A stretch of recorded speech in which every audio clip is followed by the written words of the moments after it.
Hello प्यारे बच्चों, आपने देखा बाल गोविंद भगत जो कि वस्त्र के नाम पर सिर्फ लंगोटी पहनते हैं। सर्दी का मौसम है, कार्तिक का मास है, इसीलिए काला कंबल उन्होंने ओढ़ रखा है। कानों पर, सिर पर कनफटी टोपी पहन रखी है। खंजड़ी बजा रहे हैं और कबीरदास जी के दोहे गुनगुना रहे हैं।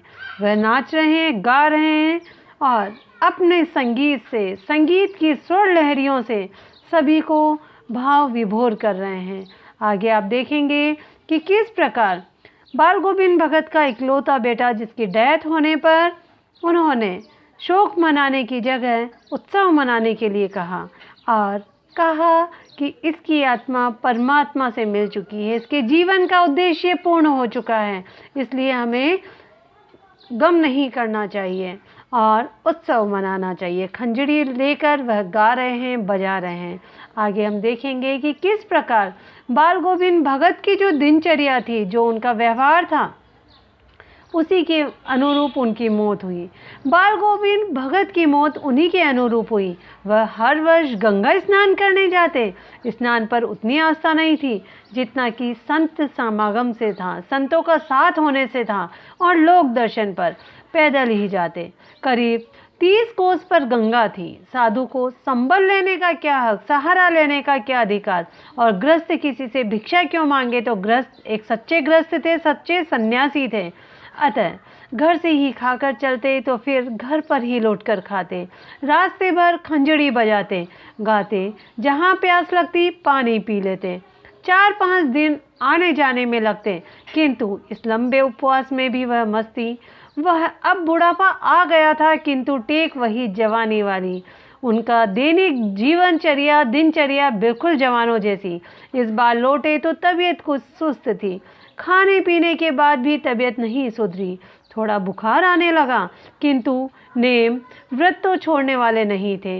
वही दोनों जोन, गीत, स्नान, ध्यान, खेतीबाड़ी देखना दिन दिन छीजने लगे, डाउन होने लगे। शारीरिक स्वास्थ्य डाउन होने लगा, स्वास्थ्य गिरने लगा। लोगों ने नहाने धोने से मना किया, आराम करने को कहा, किंतु हंसकर टाल देते। उस दिन भी संध्या में गीत गाए, किंतु मालूम होता है जैसे तागा टूट गया हो। माला का एक एक दाना बिखरा हुआ था। भोर में लोगों ने गीत नहीं सुना। जाकर देखा तो बाल गोविंद भगत नहीं थे, सिर्फ उनका पंजर पड़ा था, अर्थात मृत शरीर पड़ा था। तो ऐसा था बाल गोविंद भगत की जीवनचर्या, उनका जीवन, उनका व्यवहार। So now this time for discussion. So this is the question number 1। खेती बाड़ी से जुड़े गृहस्थ बाल गोविंद भगत अपनी किन चारित्रिक विशेषताओं के कारण साधु कहलाते थे? So this is very easy question. वह साधु इसलिए कहलाते थे क्योंकि साधुओं के समान कम वस्त्र पहनते थे, भगवान के भजन कीर्तन करते थे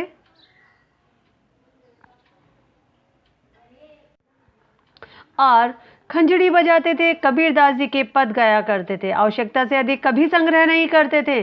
खेतीबाड़ी करते थे और उपज में जो फसल होती थी वह कबीर मठ में चढ़ा देते थे। वहाँ से प्रसाद स्वरूप जो मिलता उसी को वह अपना समय यापन करते थे, उसी से पूरा घर का गुजारा चलाते थे। नाउ नेक्स्ट थिंग, वह कभी किसी की वस्तु को छूते नहीं थे, बिना पूछे किसी की चीज़ को काम में नहीं लेते थे। घर से जो खाकर निकले ठीक है, गंगा स्नान से वापस आते तभी वह घर आकर कुछ खाते थे। सो इस तरह से ऐसी साधुओं जैसी सारा व्यवहार साधुओं जैसा था। साधुओं के समान रामानंदी तिलक लगाया करते थे, कनफटी टोपी पहना करते थे। ओके, तो ऐसे क्वालिटीज़ है जिनसे पता चलता है कि वह साधु थे। भगत की पुत्रवधू उन्हें अकेले क्यों नहीं छोड़ना चाहती थी? जैसा कि पाठ में बताया गया है, भगत की पुत्रवधू बहुत ही सुभग और सुशील महिला थी। वह अपने पूरे घर का जिम्मेदार थी, पूरा घर संभाल रखा था, और जब उसके पति की डेथ हो गई तब बाल गोविंद भगत अकेले रह गए थे। और उनकी अवस्था को, उम्र को देखते हुए, क्योंकि 60 साल के हो चुके थे, वह उन्हें छोड़कर नहीं जाना चाहती थी। और उसे यह भी चिंता थी कि अगर मैं चली जाऊंगी, इन्हें कुछ हो जाएगा तो इनकी देखरेख कौन करेगा। सो इसलिए वह नहीं जाना चाहती थी। भगत ने अपने बेटे की मृत्यु पर अपनी भावनाएं किस प्रकार व्यक्त की? भगत कबीर पंथी थे, कबीर के आदर्शों पर चलते थे, इसलिए अपने इकलौते पुत्र की मृत्यु होने पर उन्होंने शोक मनाने की बजाय उत्सव मनाने के लिए कहा। खंजड़ी लेकर गाने बजाने लगे कि इसकी आत्मा का परमात्मा से मिलन हो गया है। उन्होंने अपने पुत्र के मृत शरीर पर सफ़ेद चादर ओढ़ाई, उसके ऊपर कुछ तुलसी दल और कुछ पुष्प दल डाले, सरहाने पर एक दीपक जलाया, चिराग जलाया और खंजड़ी लेकर नाच गाने लगे। भगत के व्यक्तित्व और उनकी वेशभूषा को अपने शब्दों में चित्र प्रस्तुत कीजिए। शब्द चित्र आपने अभी देखा ही है, बार बार मैंने आपको बताया भी है, फोटो में भी है, तो आप अपने शब्दों में उनका व्यक्तित्व और उनकी वेशभूषा बताएंगे। व्यक्तित्व में यह भी बताएंगे कि वह आवश्यकता से अधिक संचय नहीं करते थे, बचाते नहीं थे। ओके, जितना होता था उससे वह काम चलाते थे, कभी दूसरों की चीज़ को छूते नहीं थे, झूठ नहीं बोलते थे, स्पष्टवादी थे, खरी खरी कहते थे। और संगीत का उन्हें शौक था, बहुत परिश्रमी थे। मौसम की मार, कोई भी मौसम हो, लेकिन उनका जो रूटीन वर्क था वह कभी परिवर्तित नहीं होता था।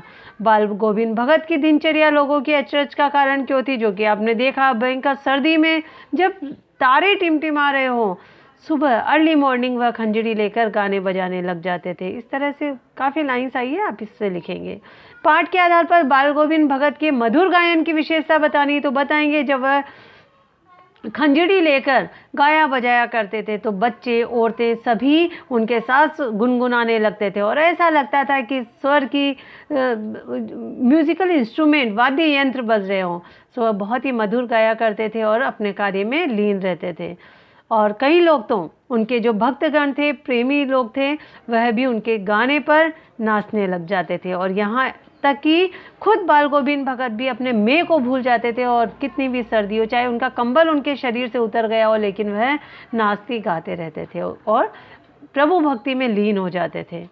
कुछ मार्मिक प्रसंगों के आधार पर यह दिखाई देता है कि बाल गोविंद भगत प्रचलित सामाजिक मान्यताओं को नहीं मानते। तो ये तो आपने देखा ही होगा, जैसे कि उनके इकलौते पुत्र की डेथ हुई थी, तब उन्होंने क्रियाकर्म में ज़्यादा समय नहीं गंवाया। दूसरी चीज़, उस समय, काफ़ी समय पुरानी बात है, अपनी पुत्र वधू से क्रियाकर्म कराया, जो कि उस समय बहुत बुरा माना जाता था। आफ्टर दैट, जैसे ही श्राद्ध अवधि पूरी हुई, अपनी पुत्र वधू को उसके भाई के साथ जाने के लिए बाध्य किया और उनके भाई से कहा कि इसका पुनर्विवाह करा देना। तो वह उच्च विचारों के धनी भी थे, अनपढ़ होते हुए भी वह उच्च विचारों के धनी थे। नाउ नेक्स्ट थी, मनुष्य की मृत्यु पर, अपने इकलौते पुत्र की मृत्यु पर उन्होंने शोक नहीं मनाया, बल्कि जीवन की वास्तविकता को स्वीकारा और आत्मा से परमात्मा के मिलन में अटूट विश्वास को दर्शाया। तो इस तरह और भी मान्यताएं आप यहाँ बताएंगे। आवश्यकता से अधिक संग्रह नहीं करते थे, उन्हें किसी प्रकार का लालच नहीं था, निस्वार्थी थे।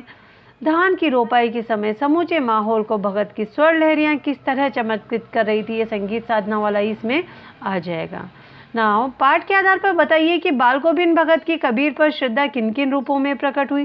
सो वन थिंग कि वह कबीरदास जी की तरह ही कम वस्त्र पहनते थे, कनफटी टोपी पहनते थे, रामानंदी तिलक लगाया करते थे चंदन का।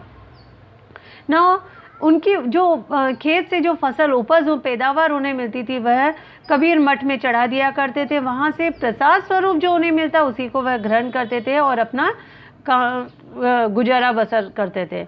Now next thing, Kabirdas ji उन्हीं के पद और दोहे गाया करते थे, खंजड़ी बजाया करते थे। आत्मा से परमात्मा के मिलन पर उनकी श्रद्धा थी। तो इन सब चीज़ों से पता चलता है कि कबीर के प्रति वह श्रद्धानंद थे, उनके आदर्शों पर चलते थे। आपकी दृष्टि में भगत की कबीर पर अगाध श्रद्धा के क्या कारण रहे होंगे? वह सच्चे गृहस्थ होते हुए भी एक निस्वार्थ व्यक्ति थे, साधुओं के समान जीवन यापन करते थे।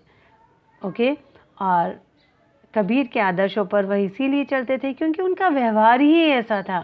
ओके, गांव का सामाजिक सांस्कृतिक परिवेश आषाढ़ चढ़ते ही उल्लास से क्यों भर जाता है? उस समय फसलों की रोपाई और सब कुछ छटनी करनी, रोपनी होती है, तो इसलिए ऐसा होता होगा। So I think this chapter is complete. If you have any doubt, you can comment me.